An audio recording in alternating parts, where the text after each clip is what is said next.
you believe I pressed the wrong button? The wrong song was going to play. Not okay. But it's a Monday, so what can you say? But it's to be expected. Yes, Mondays can be rough. Hope you're having a great day. Hope you had a great weekend. This is Ask a Traffic Cop, that show on the internet that answers your traffic and police questions. It's the 18th of September, 2023, and we got stuff and things to talk about. So my name is Sean Shapiro. I'm a police officer with the Toronto Police Service, and let's get going. Let's get into it. Oh, excited to be here. We're going to talk about a bunch of things we're going to do. Well, first of all, let me tell you how you can get involved. Like, how do you ask questions? How do you do that stuff? Well, I'm glad you asked. First of all, you are watching on one of the platforms we're streaming on, which means you're either on TikTok, YouTube, LinkedIn, Twitch, Facebook, Instagram, Kick, or the platform formerly known as Twitter, now lovingly referred to as X, which still doesn't work the way we want it to. That's right. We would prefer if we could actually get questions from it, but it doesn't work. But you can go to TrafficCop.ca and hit the link, or just go to YouTube.TrafficCop.ca. Go to our YouTube page. Of course, subscribe, follow us, and then, ask questions, because that's what we're here for. This is a show that is entirely here for your benefit. We want to answer your questions. There's no mysteries involved. We want you to know stuff and things. Why do I think I should change? No, okay, I can leave that. I want to change the background. I want to zoom in a little bit. We want to get things going for you. We want you to have the answers to questions so you don't end up getting caught making errors on the road, getting caught making those errors by police. And of course, that means you're going to get a ticket. Your insurance is going to go up. All sorts of bad things happen. That doesn't sound like fun. And it could be avoided, by just not breaking the law, because you did the research, you found out, and you done learned something. We're all about learning. And yeah. I'm recovering from the weekend. What can I say? All right. Today is a Vision Zero day, like every other day. Vision Zero is a concept, and it is a concept that says we will try and aim for zero serious injuries, zero deaths on our roads. So how do we do that? Well, let's divide this into police and government, because the police side of it is easy. We educate and we enforce, and that's it. We educate people what the rules are. We want to motivate people to do the right thing. And when that education doesn't work, we educate through enforcement. I guess both are in education. Education through enforcement means we give you tickets, and that should resolve the issue. If you get a ticket, well, you might not do it again because it didn't feel good. It's all about the feels. Now, if you get a ticket and then you continue to break the law, the Ministry of Transportation gets involved. They take away your license, and hopefully that will dissuade you from driving again. But at the end of the day, we don't design roads. That's the city. We don't do the engineering. That's the city. And they're involved with this. But we have a Vision Zero enforcement team. And what do? Well, they go look for the big four. They do things they look for drivers who are choosing to engage in behaviors like speeding, aggressive driving, distracted driving, impaired driving. Those behaviors lead to serious injury and death. And that's why they're out there. They are currently in 14th Division and 42 Division, Christie, Ossington, Annex, Little Italy, Malvern, Agincourt, Milliken, Rouge, Scarborough. And they're out there to meet drivers who engage in behaviors that are unacceptable. Yeah, it's a thing. Lots of great work being done by that team. Okay, if you've got questions, ask away. But let's have a look and see who's here to say hello. Kayla Draconis, first in the room.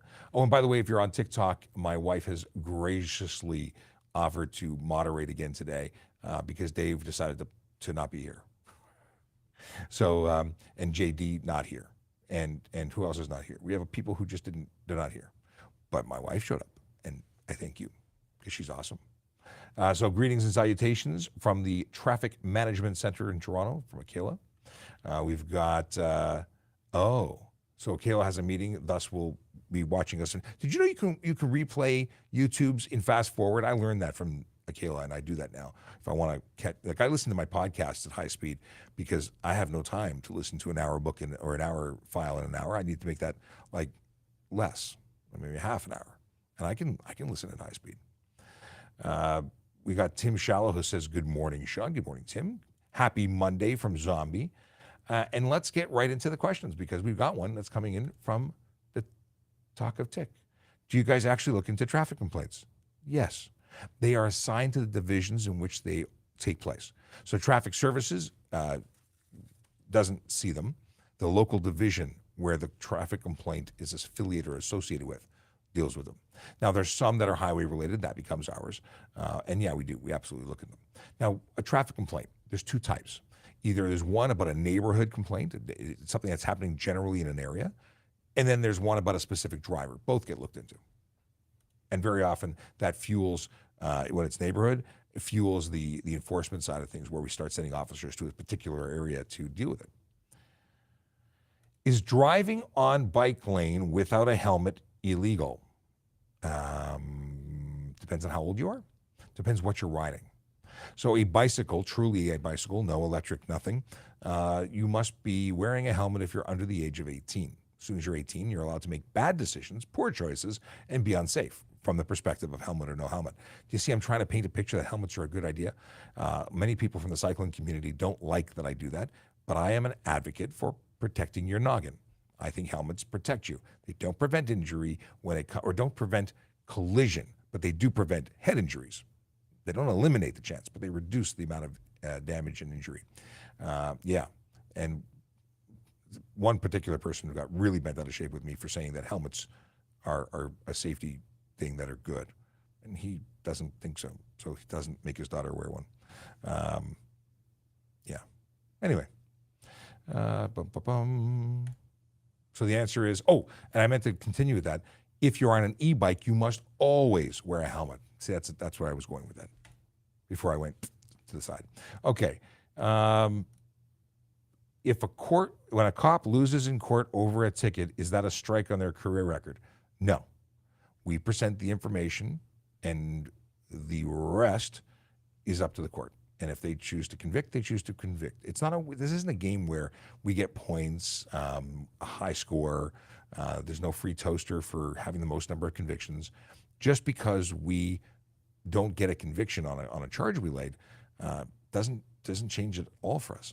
Like, not one iota, nothing. And we're not vested. It doesn't, like, some people think that we get something out of issuing a ticket other than holding drivers accountable and hopefully educating them.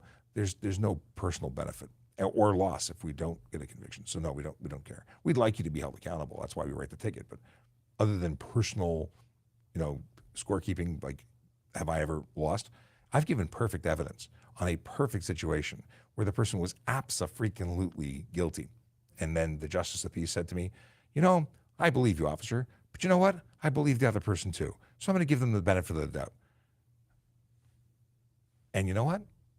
I'm still here. It didn't change a thing. Stephen Bell wants to know how my weekend was. It was good. And I can't wait to do it again next weekend, because weekends are what I look forward to weekends. Thanks for asking, by the way. I hope your weekend was good.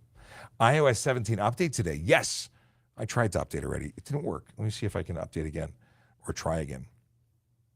Live and on the air.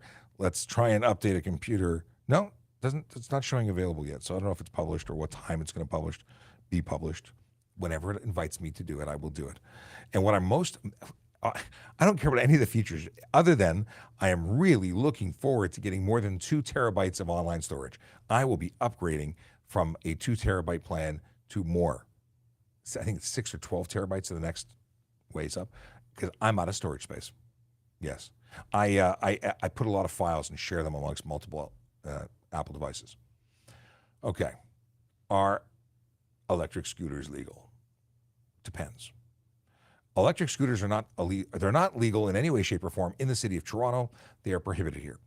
$110 ticket under the bylaw for using one on the road, using one on the sidewalk. They are not permitted. When you talk about, are they permitted elsewhere, like in jurisdictions that allow them? Depends. If they're legal, they conform to the pilot project. You can get a link and get the details for that pilot at ASKaTrafficCop.TrafficCop.ca under useful links. You can't have one that's capable of going more than 24 kilometers an hour on a flat surface. You can't have one with a motor more than 500 watts. You can't carry any cargo. You can't put a seat on them. And that's basically the deal. If they conform to those rules, then they can be operated in jurisdictions that allow them. But if they go 25 kilometers an hour, on a flat surface, if they have a seat, if they carry cargo, they're not legal, and you can get significant charges. Oh yeah, and the one wheels, the unicycles, electric unicycles, absolutely prohibited. They are nothing. In fact, unsafe motor vehicles on top of everything else. Yes. Heyo to Jeff, who says heyo. And we've got, oh, this is good. A couple questions in the queue. Let's go and see this. What happens if I don't pay a ticket at all?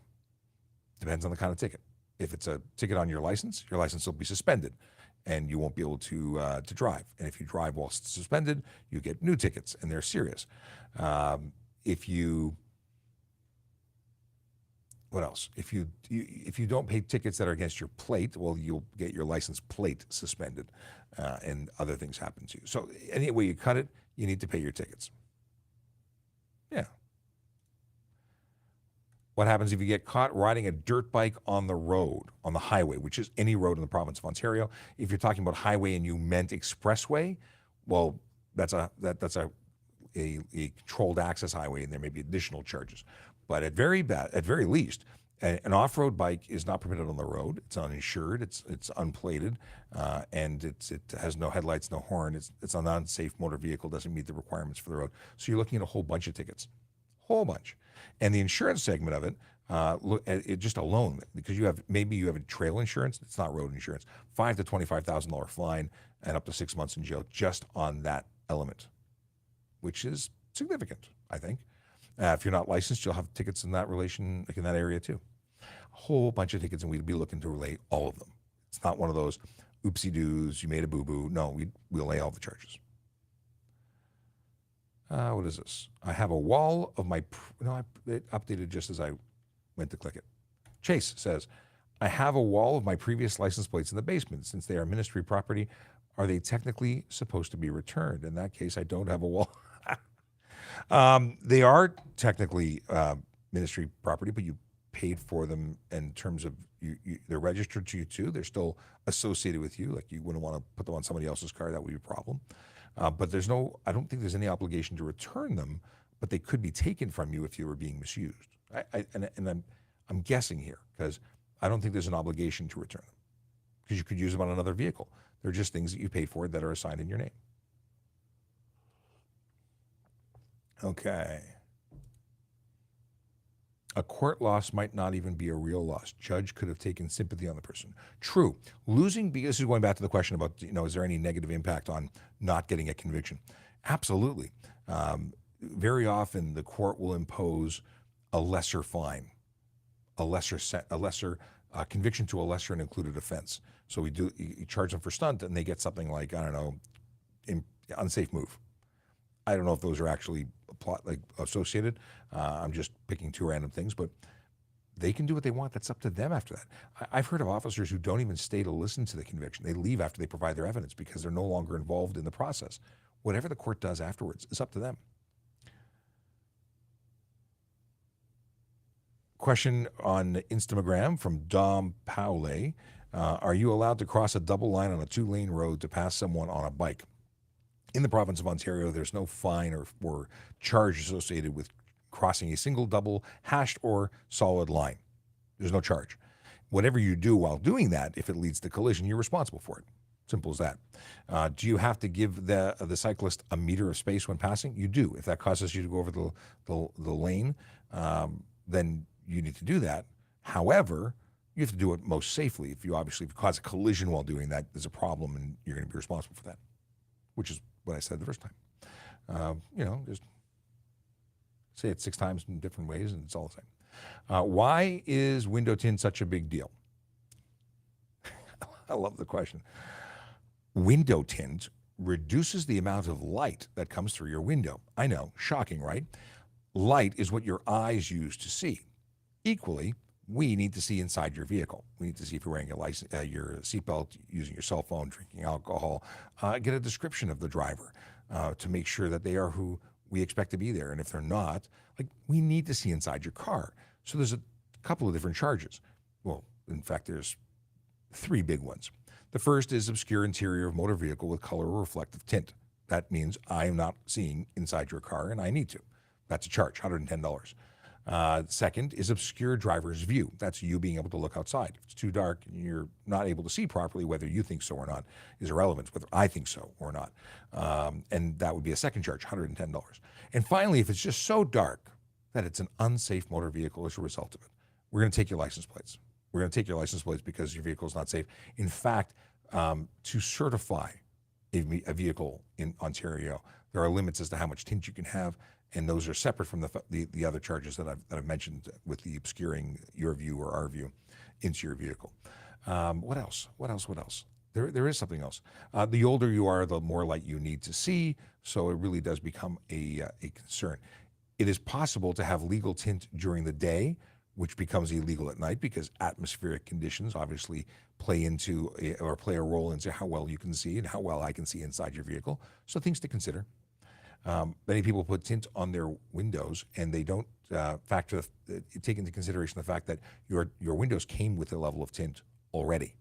So if you have 5% light being blocked or 10% light being blocked based on the factory window, and you add 30%, but 30% is legal, 30% for certification is legal, well, now you've compounded. You've got the 10% plus the 30%. You have more tint, way more tint than is legal, which is why the mechanics have to test your glass. Also, windshield tint not permitted at all. Any windshield tint, your vehicle is unsafe. Why is it a big deal? We want people to be safe. We want people to see, and that's kind of the whole idea of driving. You got to see. In order to, you got to see. That's important. All right. Weston, what is this? Stephen Bell went to Western something. Fry? Okay. Am I still on duty? Are police officer TikToker allowed? It depends on your agency. I have specific permission to be on TikTok. We have over 631,000 followers on that platform alone, and we feel strongly that we need to be here for you. So that is why we're on TikTok. It's the largest audience we have, and we will continue to be here as long as we can. We are not broadcasting directly using the app. We are using RTMP stream, which means we're not actually serving any information. There's nothing to take from us except our content. We're feeding it directly through a restream in the back end. But we have permission to be here. Others could do the same thing. Every agency will make their own decision, but that's ultimately. But I am still on duty as a police officer right here, right now. Oh. Can a G1 driver get a license back after a careless driving charge? Did you lose your license? Careless driving carries 6 demerit points on conviction, which means that you would trigger a 30-day suspension for your first conviction. And afterwards, you'd have to get a reinstatement. You'd have to get it back. You could get it back, but you'd have to apply to get it back. And that's a thing. Yeah. So yeah, it's not a permanent thing. If you did it 3 times, if you had 3 charges that triggered 2 suspensions, and then ultimately you got kicked out of the program, you'd have to reapply from the beginning. But it's not over forever. Oh, interesting question. Is there a fine for your vehicle overhanging your driveway and parking half on the sidewalk? Yes. I don't know what it is, but it does exist because you're not allowed to park on the sidewalk. You can't encroach on the sidewalk. That would be a parking offense, not a driving offense. And I don't know what the offense would, I don't know what the fine would be, but it would be against the law. I don't think they spend a lot of time looking for that. It's more of an issue in the winter when they're driving snowplows and taking the front bumper off your car, but it is what it is. What is this? Question following up about tint, because tint is one of the most popular things we've ever spoken about, ever. The question is from, I don't know how to pronounce your name, we're going to skip that. What about UV reflective tint that doesn't change the darkness level of the windshield? It only blocks UV lanes. Well, here's the big thing. This is coming from Instagram, which is why I'm looking at Instagram. It is still illegal. You can't have reflective tint on the windshield or on the windows directly left and right of the driver because it prohibits or stops people from being able to look in. We need to be able to look in. So it's still against the law. Your windshield comes with UV tinting or filtering on it. It's already coated, at least on modern vehicles. And there's no need to put more tint on because it's already there. But if you restrict more light, if you put reflective coatings on, it's against the law, even if it doesn't reduce the the amount of light that is inside your vehicle because you're not tinting. It's reflective. It's not allowed. Can I have an offensive sticker on the back of your car? Well, not my car, but their car. Depends on what you're putting. Is it racism? Is it hate speech? Is it offensive to whom and by how? There's a lot of things out in the world now that could be cause for complaint. And can you have it? Depends on whether or not it violates any laws. Just having a sticker that people don't like. There's lots of stickers we don't like. Somebody might not like one government or like another, and that's offensive to the other group. So there's all sorts of things. Some things are protected, other things you might find yourself getting into trouble. Motorcyclists riding the white line separating lanes, yes or no? I mean, yes or no, do they do it, or yes or no, is it legal? You're talking about lane splitting. Riding the dotted line is illegal. It is not permissible. It can be either careless driving, stunt driving, or even criminal dangerous driving, depending on the observations of an officer. It is not nice. Yeah, that's the deal. It's generally not nice. Oh, Peel Police 11 Division says hello to one of the best traffic officers. Well, thank you very much. A message passed on from our moderator, letting me know that there was a comment made. So thank you very much. I appreciate that. And when are we going to get? We need to do a collab with Peel. That's been a long time. We've been talking about it for a long time. We need to actually do that. We need collabs. Collabs everywhere. Collabs make the world go round. Okay. So back to lane splitting. Yeah, not legal at all. But you could go from mild uncomfortable tickets to major uncomfortable tickets to the point where we're talking criminal charges. Not allowed. Okay. What we got here? Scrolling. Okay. Hey, Avandro's back. How's it going? Long time no see. Donnie Soko says, hello, good morning. I wanted to ask you if there was anything like that Ford test driving program that you talked about recently, and if there will be others like it. Great question. So Ford Driving Skills for Life is an annual thing, and I don't know when what next year's dates are. However, I've expressed my interest in remaining involved, so I hope to be able to share that information with you as soon as I have it. So please follow us on all our social media platforms, because that's where I'll be posting it once it happens. You can also check out their website and sign up for their mailing list, and they'll let you know. So that's also important. I got some feedback. It was really great. I'm obviously in Toronto, but there was an Edmonton location or event that took place the week after the Toronto event. And based on our advertising of it, people actually went there in droves. They had great numbers. In addition, somebody from Montreal flew to Edmonton to participate based on us letting them know that it was happening. So if that's you, you're hardcore, man. You're hardcore. That's awesome. I really appreciate that you did that. Waleed wants to know if you need college or university to become a police officer or not. You need a grade 12 education at minimum. More is better, but you don't have to have it. It's just a benefit when you're in a competitive process trying to get, when everyone wants the same job. The more education you have, the better you look on paper. But is it absolutely necessary? No, it's not absolutely necessary. I see you're on both platforms. We talked about this already. Talked about that already. Didn't I flag anything yet? How many? Oh, interesting. Okay. Scrolling back. Here we go. I'll flag that. Evandro gets to be my flagged question so I know where you're at. Okay, here's the question. My husband has 8 years driving experience from back home and 2 years AZ here. Can he teach me driving? The big question is as to whether or not that time was credited to his license. So AZ would mean he's qualified as G. The 2 years back home, I'm going to assume if he didn't go into a learner's permit in between, that they credited him. If he's got because of Michael calling them freckles, Michael's one of our regular viewers, participants, friends of the show. He calls them freckles, so we call them freckles. On the front of the driver's license, bottom right corner, there's a mini-me photo. If you follow to the left of that mini-me photo, if there are 4 dots arranged vertically, if he's got them, he's qualified to supervise. They give him the credit. I would expect that he would, but confirm, because nothing would be worse than finding out that he didn't qualify, and then you would be charged for a G1 unaccompanied. That would be bad. Okay. Boom, boom, boom. My friend has a, what do you have? A Ram 2500 with an orange roof marker lights because of its width. His are currently inoperable. Is there any charge for that? I think there is a charge if they're required by law. Do I know what that charge is? I've never laid it. I can't imagine that being the focus of anybody out there. But if you are required to have them, then they should be functional. Fix them. It was the Western Fair. It was a typo earlier. I was trying to figure out what it was. Okay. How much is the charge for passenger not using seatbelts? I believe it's $240. No demerit points for passengers, unless, of course, we're talking about the driver, and then there are 2 demerit points for no seatbelt.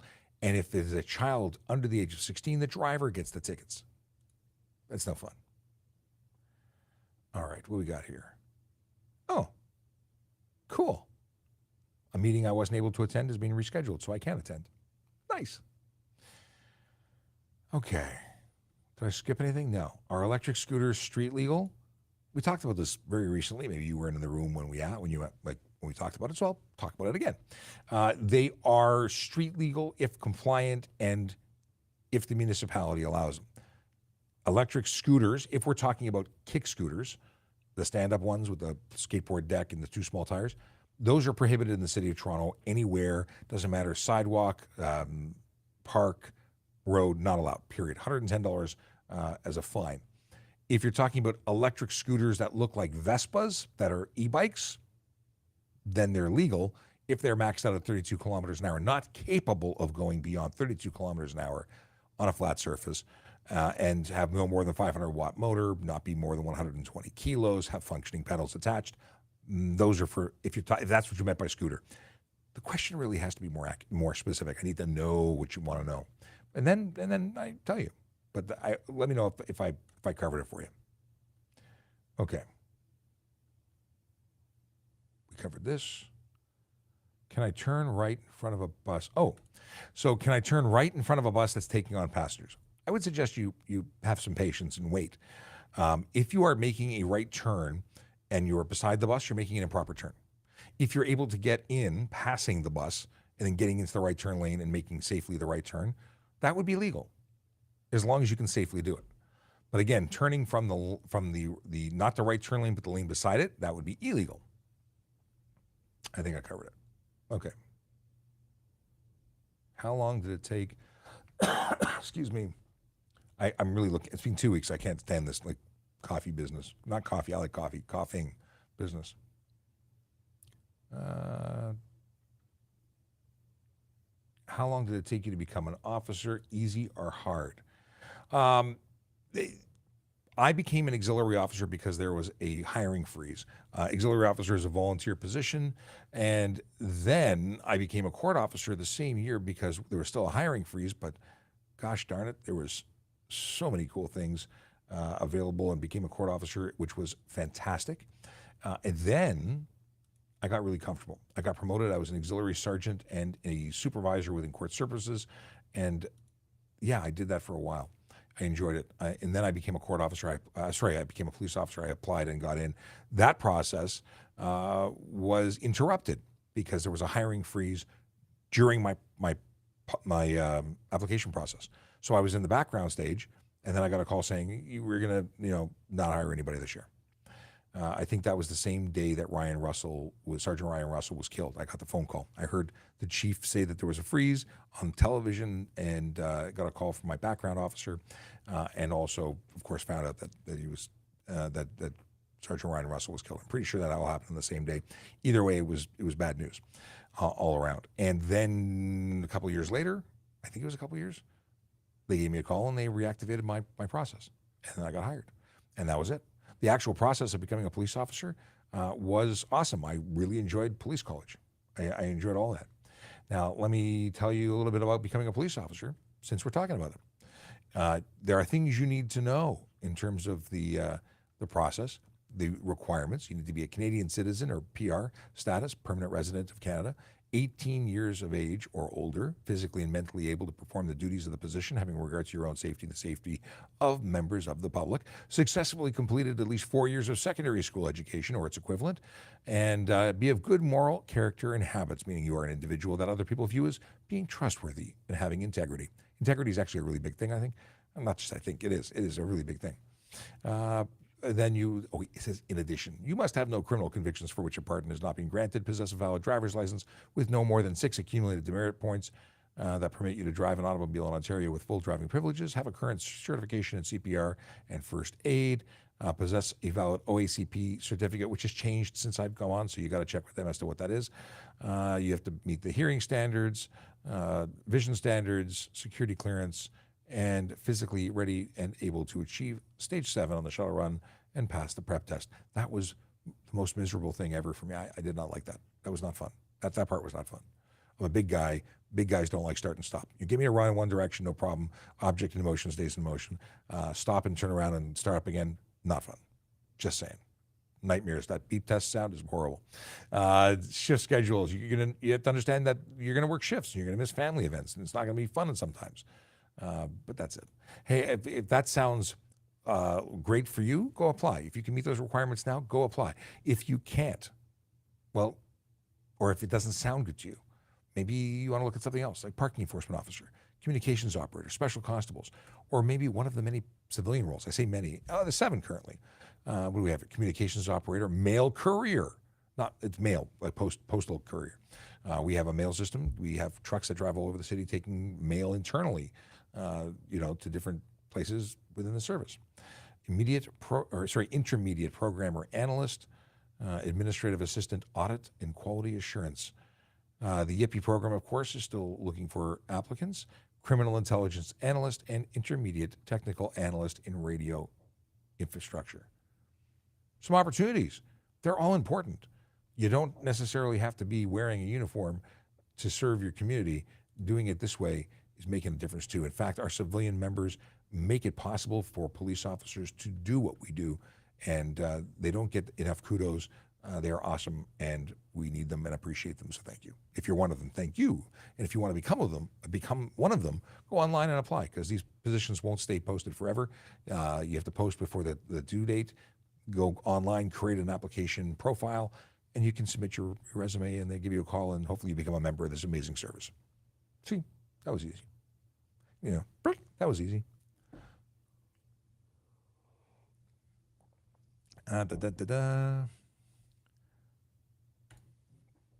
There's been a truck parked on the sidewalk by my house all week, makes stroller and wagon hard to maneuver.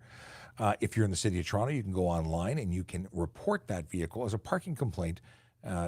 You should have parking enforcement there and mention in your complaint that it's an accessibility issue. People with strollers and wheelchairs and other mobility issues are going to have a difficult time doing it. Not to mention that it's just absolutely illegal. And if you're outside of the area, and if you're outside of the area, call your local police, or depending on how it's managed, because Toronto Police handles parking in the city of Toronto, but in other jurisdictions it may not be. It may be city. With crossing a solid line, what if there's a sign that says do not cross solid line? Fantastic question.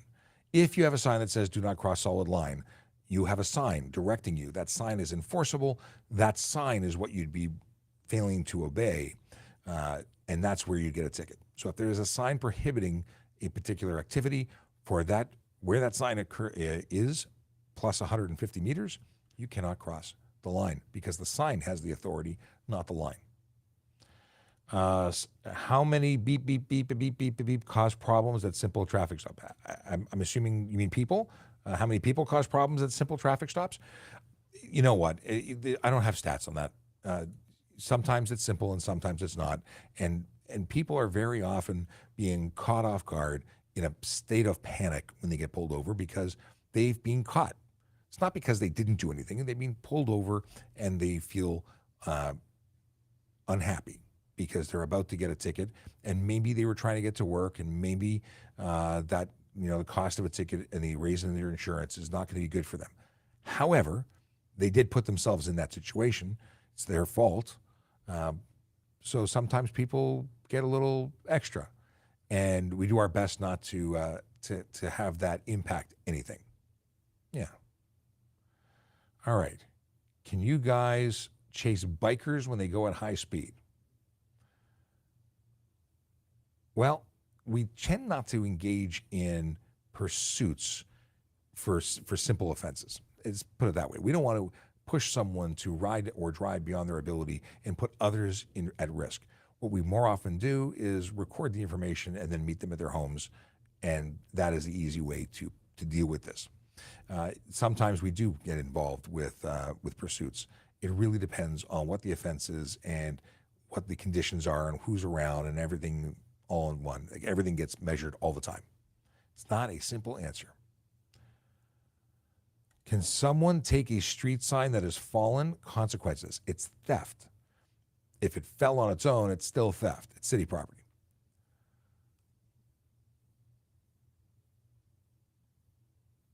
Oh, interesting. Okay. Apparently I learned something too. I learned today that section 60 sub 5 of the HTA requires a shop to make a police report if a customer brings in a bullet marked car, up to $500 fine. I've never had cause to look that up, but now I know. And I assume that since it's Chase, that it is accurate, because Chase looks stuff up on a regular. Okay, TikTok question.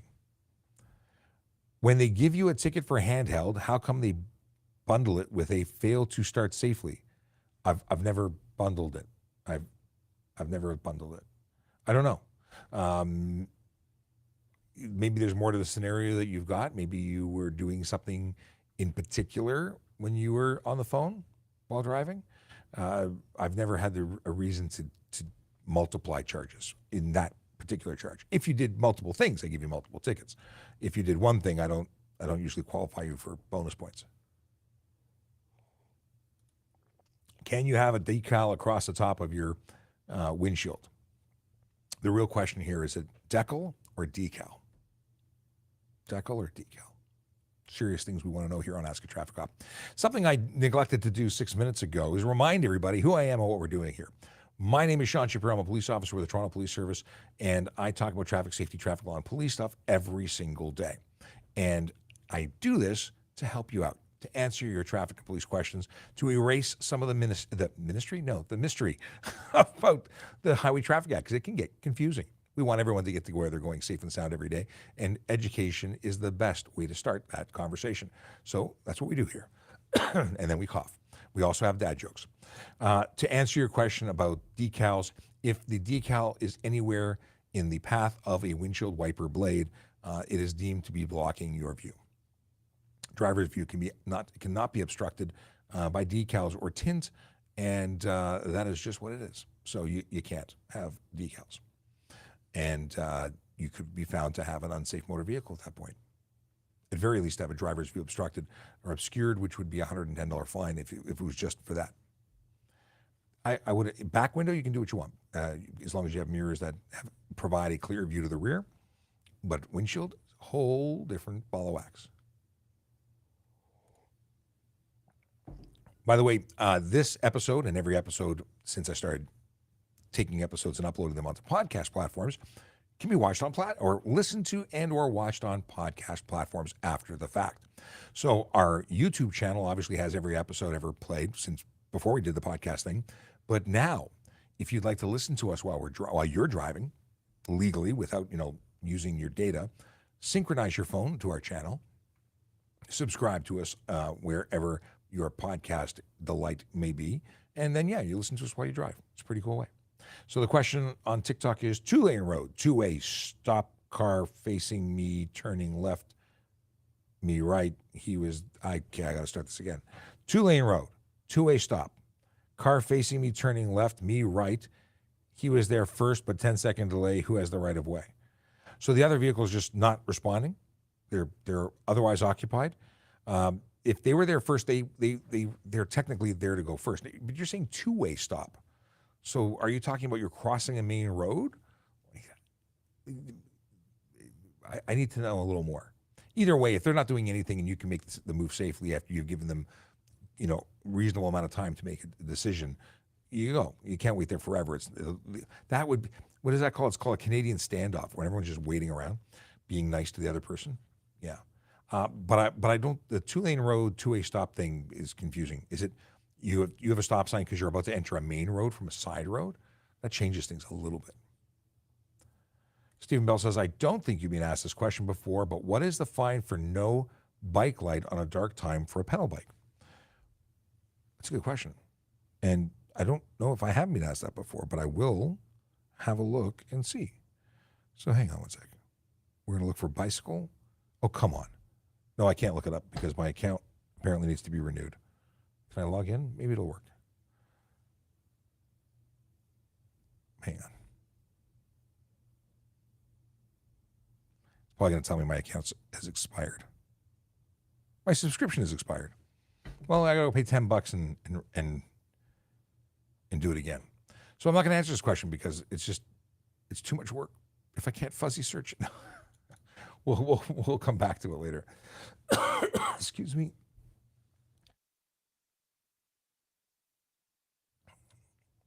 Yes, coughing is no fun. I do not like it. Okay, I flagged that. We'll come back. Hopefully, maybe, possibly, if not today, tomorrow. If someone pulls on front of a motorcycle, causing them to crash, but there was no contact, okay? Someone pulls there. So if the movement of a motor vehicle causes a collision, the vehicle's involved, right? So someone changes lanes in front of you, you make a response that causes a collision.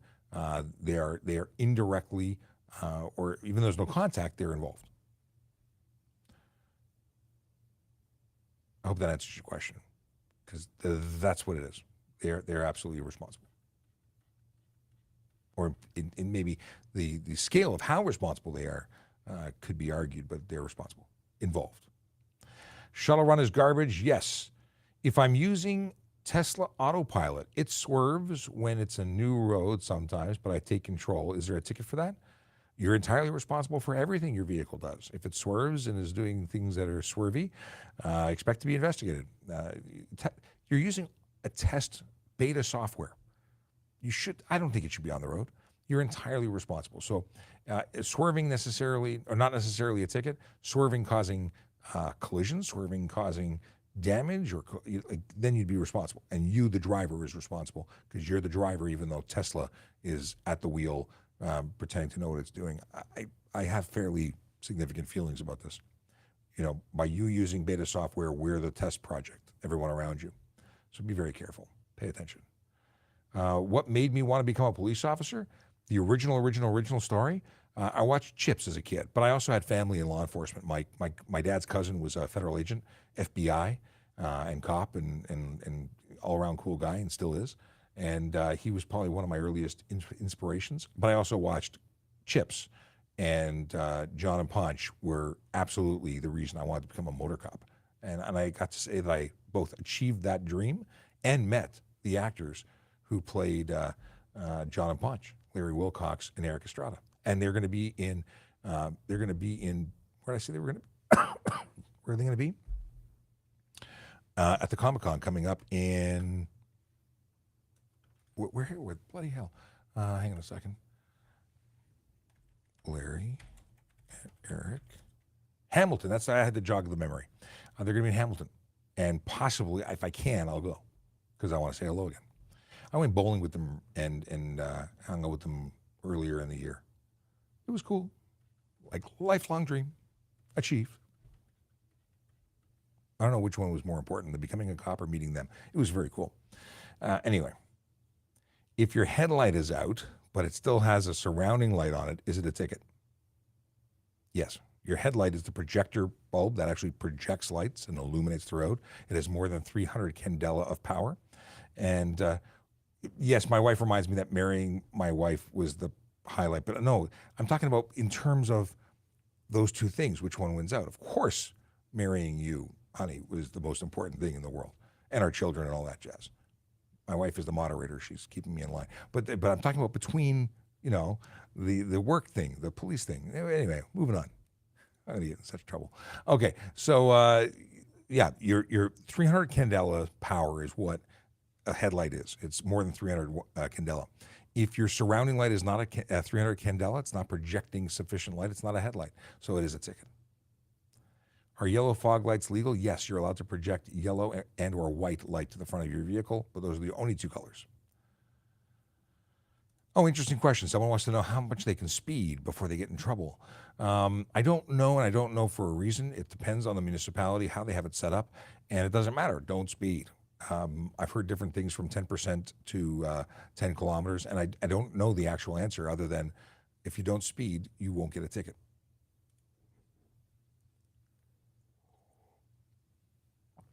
Okay. Good morning. If I cover the body of my vehicle in a wrap, and the wrap is a different color than the original paint, do I have to inform the Ministry of Transportation? Question comes from Radek on YouTube. And the answer is yes, you do. You have 6 days to change the vehicle information on registration. You have to apply for a new permit. 6 days.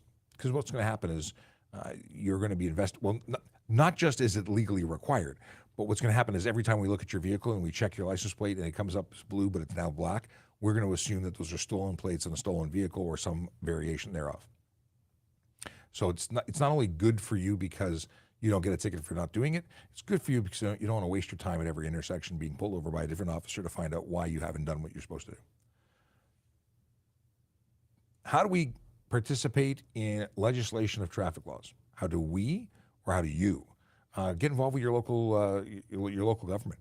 Talk to your counselors. Talk to the people that affect change in your community, because they ultimately speak to their representatives and pass the information upwards and onwards. Do you believe that the age limit for new drivers should be changed to not 16 but 19? I've been driving since I was 16. I don't see any issue with it. I think a lot of people don't drive until they're 19 or 20 or 30 in Toronto because there's no need. There's such a wide infrastructure of transportation options that driving is no longer a necessity for many, many people. And what happens is they learn to drive much later. The truth is, the more experience you have, the better driver you are. If you start your driving career at 16 and have 20 years experience before someone older gets their license for the first time, you are likely going to be a better driver. Additional benefits when you're 16, yes, you take higher risks, but because you're less afraid. People who are older take fewer risks, but are very often have higher anxiety about driving. There's a catch-22 here. We want people to become comfortable and get experience, and that doesn't always work if we're limiting our access. I don't have a perfect answer. What I would like to see is a higher standard, regardless of the age. I'm okay with 16, but I want it to be a higher standard. I don't want to give away a license to someone who's not qualified, and I think that's the problem we're seeing. We're seeing people get licenses, and it's too easy. So I don't care where you're from, what license experience you have, you should have to pass a test, and you should have to pass a strict test, or you shouldn't drive. Are large windshield stickers illegal? Yes. Akela is back. Can I modify my exhaust as long as I keep my cats? Well, you need catalytic converters for emissions, but you also need to have a muffler, and the muffler and combination thereof must meet the requirements of the Highway Traffic Act regulations. So if you make it noisy, that might be an unnecessary noise ticket. It might be an improper muffler ticket. You don't just have to have parts there. They have to work at the standard that is expected and required. But I like the spin on it. Can you get charged for changing the music on your car screen while operating a motor vehicle? Yes, you can. So on your cell phone, you absolutely cannot touch it. Only time you can touch your phone is if it's mounted and you're answering or hanging up on a call. But many people use, like myself, CarPlay. I have, and some people use Android Auto and whatever the kind of other options there are. And if you're sitting there, and let's take the Android Auto and CarPlay out of the scenario. You're playing with your air conditioner, and you cause a collision. And it's observed that you're using the air conditioning because that's what you're focused on. Your head is down. That's careless driving. So originally, the cell phone charge was it was introduced as a lesser offense to careless because you had your head and eyes, you were focused on a phone, which was careless, but they gave you a lesser offense. Instead of 6 demerit points and 395 or 390, whatever it is, it became 125. there was a lesser offense. Well, it has now grown to become a more serious offense than careless driving in the eyes of at least most people. $615 fine and 3 demerit points on the first time, 7, I think, on the second. And apologies for coughing in your ears, but yeah, things have changed. Anyway, it is still possible to get a charge for using your phone on the screen. Simply changing and advancing to the next screen in CarPlay or whatnot, no.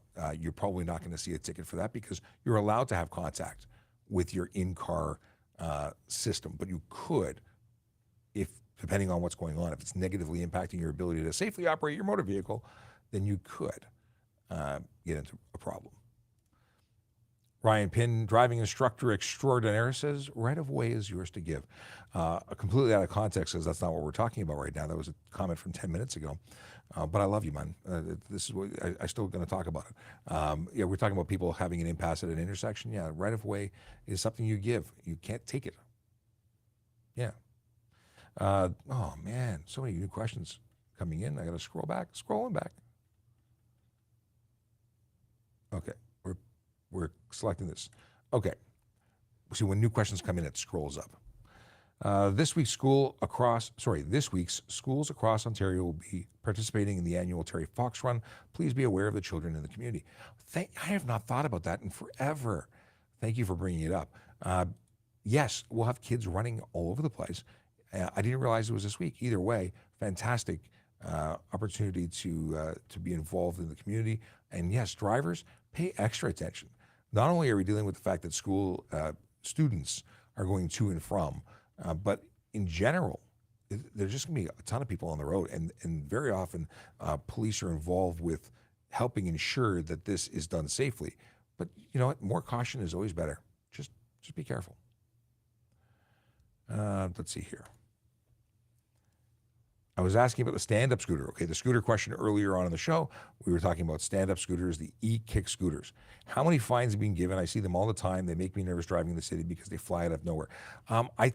They're not supposed to be here. How many tickets were charged or issued? I couldn't tell you. I don't know the stats. More and more are being charged. This is something you'll see increasing enforcement on because it's about an education curve. We've been talking to a lot of people, and when they get involved in collisions, they're absolutely being charged.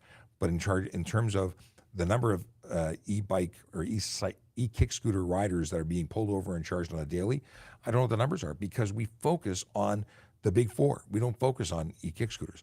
I want to start up my petty station, my petty crew, where we go after all the stuff that is the lower priority stuff. I'd love to focus on this and make it a priority while still allowing officers to focus on the big stuff, the serious stuff. This is still important. I'd love to have a special task force of maybe auxiliaries and parking enforcement officers. I don't know, somebody. We need to still, and special constables. We just go after these guys. Okay. Regarding the podcast, Michael is here. Says the podcast being legal to drive with. I have placed my phone under the driver or passenger seat to have screen on play YouTube without premium, screen not visible. Yes, so what Michael's saying is he plays it on YouTube, whether it be live or replay, but the screen is not visible. That would be legal. However, you're burning your data playing that live. The replay on podcast is synchronized to your device, so you're not burning your data. And that's what I like about it. Donnie Sacco says, I once had an officer say Cam Woolley was a legend. I'm just curious if he's still a legend around your part. So I know Cam. He's a great guy.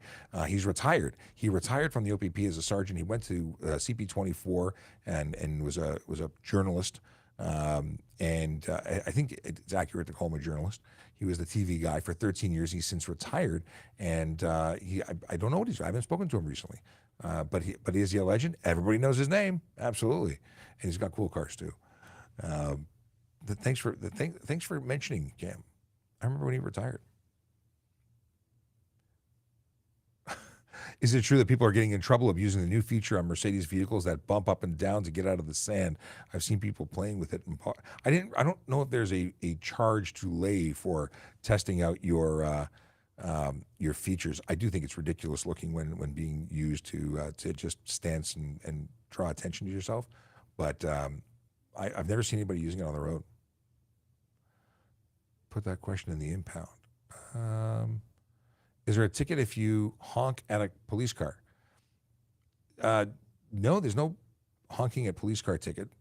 It could be unnecessary noise if you're doing it for no reason. Expect to be investigated. If you're honking at a police officer for no reason, maybe they're going to try and figure out what's going on. Maybe you're asking for help. So why are you honking? So if you're looking for attention, that's a good way to get it. I'm using Tesla autopilot at swerves. We talked about this. Ryan honks at his friends in cop cars all the time. Yeah, we got, this is good. Good conversation here. Do we get street parking tickets on weekends? Whenever the signs say, like in more than 3 hours, so there's a 3-hour bylaw in the city of Toronto. You can't park for more than 3 hours on side streets unless you have a permit. So you can get tickets. I think they're enforced every day. Otherwise, follow the signs. Warplane Heritage Museum. I don't know what this comment is, what the context is. Grinch says, good morning. Good morning to you. Thank you for looking this up. The bicycle question earlier, my Shield Basic has expired, but not Chase's, who says the fine is $110 for not having a functioning light on a bicycle.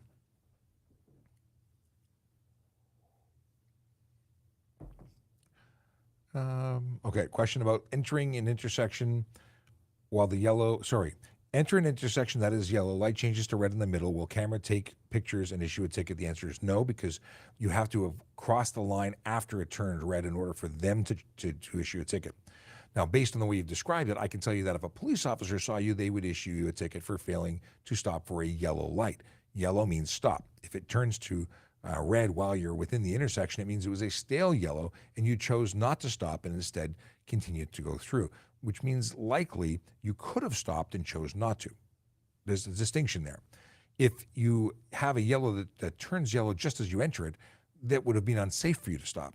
But yellow means stop unless unsafe to do so. And again, if it changes while you're in the intersection, you were either speeding or chose not to slow down and stop as required by law. Ba-dum-bum. Good morning, sir. I'm a truck driver and was wondering if it's still considered illegal for me to install clear UV tint on the front 3 windows of my truck. If it doesn't obscure your vision, if it doesn't have a reflective coating, if it doesn't have tint, then I see no reason why you couldn't have it. And I'm not aware of it ever being illegal. So you were saying, is it still illegal? Were you aware of it being illegal once upon a time? Because then maybe I'm not aware of something that is, in law. But if I'm not aware of it ever being illegal, if it doesn't restrict light from coming in, it's just UV filtering. As far as I know, that's illegal. That is legal, not illegal. But somebody who knows different, maybe Michael knows because he's a trucker, maybe knows the answer. What do we got here? Once you're a full G here we go. Once you're a full G driver, how do you know when you have more than BAC in your body? So first of all, full G driver is not the requirement. It is a full G driver who is 22 years or older can have more than 0 BAC. So how do you know when you have too much alcohol in your system to drive? Well, here's the simple thing. The simple thing is don't have drugs or alcohol in your system when you plan on driving. Make better choices. Plan ahead. Don't be like the 17 people over the weekend who were arrested in Toronto for impaired operation offenses. Having more than 0 is to give you the ability to have something, but so minimal that you don't have impairment features. Because if you're impaired, even if you're under the legal requirement, you're still impaired. You can still be charged. Only 2 minutes left before questions will stop coming in because I will not take them. And that's not because I don't like you. It's just because it's almost 11 and I've got other stuff to do besides this. And I do care, but we'll do my best. And I know that our moderator has a hard stop at 11, and then we'll be moderatorless, which is okay because I do not have the ability to. I won't have the ability to see new questions. So it'll just be simple as that. Okay. Boom, boom, boom. There are things, by the way, that you can buy to do your own screening. But if you're relying on that, if you're just trying to be less than 0.05 to avoid being taken off the road, that's not the goal. The goal should be to be sober, absolutely sober when driving.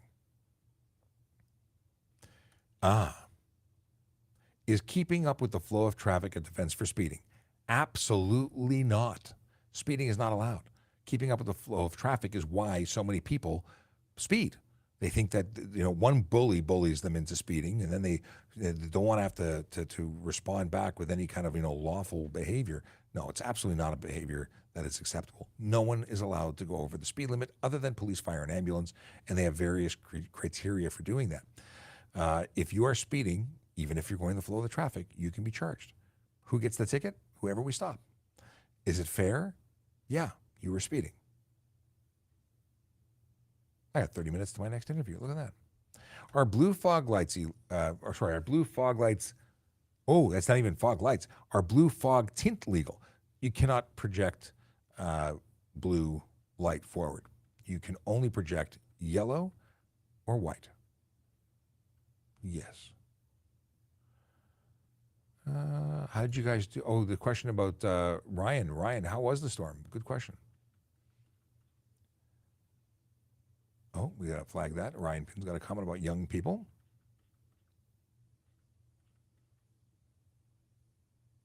Covered this already. Okay, actually, that was the right one in the right time. The biggest problem with young people learning to drive is when children teach them to drive, which is why the GDL in Ontario and Nova Scotia has to have a minimum of 4 years experience. So when inexperienced people drive with inexperienced drivers, that's the biggest problem? I think that lack of professional training is a huge problem. So many people don't get professional driving instruction. I think that's a big thing. And I think, what else? I think that that the test should be, see it, my wife is going, bye, Leo wife. Yeah, so I think there's a lot going on, but the way Europe does it seems to be creating better drivers and strict enforcement. Then people actually choose to follow laws if they know they're getting a ticket. Like if you knew 1 kilometer over you'd get a ticket, like instantly, didn't matter if there was a police officer for 100 miles, your car would issue the ticket yourself, and there was no way of getting out of it, you would not speed. The only reason people break the law now is because they are willing to take the chance of not getting caught or getting caught, because the odds are generally fairly good. You can do it a few times, maybe even a lifetime before you get caught or without getting caught. So you're willing to take the chance. The problem is it's not about getting a ticket. It's about ending someone's life, injuring somebody. There's so many other things. Anyway, I'm going to keep on going on other things. I'll do my rants about stuff later. Comment is, love your show. And now the question comes, do you need a yellow sticker when a trailer is for personal use? It depends on the trailer. We're talking about a device, and generally for commercial motor vehicles, it depends on the rating of the trailer. And I don't know the ins and outs of it, but hopefully tomorrow we'll have Sergeant Campbell back, and maybe we can talk about trailers or get a commercial vehicle inspector to talk about it. But there are some will require it and some won't. It's not as simple as yes or no. Okay, question about the past weekend in Wasaga Beach. Do you feel it was excessive, and how many fines were handed out, and how many of these will tie up court time? Just curious for a thesis paper from the police side. This is coming from the Grinch. So for anyone who's not understanding what we're talking about here, recently Wasaga Beach basically determined that they were going to heavily enforce and restrict access to modified vehicles that were, well, let's say this. They wanted to restrict modified vehicles. They have major problems in Wasaga Beach when it comes to car meets and stunt driving, and they're just completely out of control in anywhere where these things occur, but they've taken a pretty strong stance on how they're going to police it. They'd set up essentially roadblocks of kinds from what I gather from media, and they will check every vehicle entering the jurisdiction.